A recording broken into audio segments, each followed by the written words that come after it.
jeg tror snart, jeg giver slip på den natur. Ikke? Det må snart være slut med at bruge den som erkendelsesområde.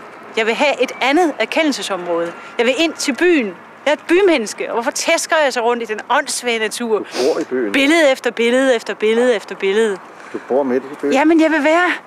Jeg ved ikke, hvor jeg vil være. Jeg vil være lige... Jeg vil bare ikke... Jeg kan bare... Måske, jeg tror, at som maler, der har man virkelig et eller andet med, at man melder sig væk fra sig selv. Ikke? Det er... Jeg synes, at selvom jeg altid er super beskæftiget med alt muligt, og vanvittigt produktiv, og meget aktiv, og meget flittig, så plages jeg af en form for kedsomhed. Ikke? I ordets allerdybeste betydning. Ikke?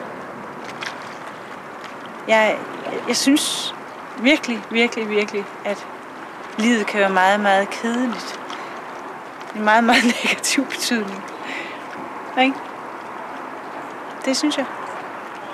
Og derfor så tror jeg hele tiden, jeg har brug for at producere noget i det. Eller noget af det af. Få noget ud af det. Ikke? Min mening er mit produkt. Nu vil jeg lige bare nævne, at du keder dig for eksempel ikke sammen med dine børn. Det ved jeg jo. Nej. Sådan. Jeg keder mig ikke sammen med mine børn. Nej. Det gør jeg ikke.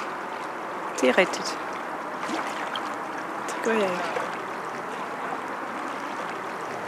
Jeg skal hjem nu. Om 5 minutter skal jeg lave karbonade. Må jeg lige få den? Den vil jeg godt lige høre. Hvordan har du tænkt at lave den karbonade? Ja, det kan vi slutter lige morgen-tv. Jeg laver karbonader med en lille opskrift. I stedet for frikadeller, fordi karbonader laver man jo direkte fra farsen. Du tager en farspakke, hælder den ned på bordet, du kan gøre det.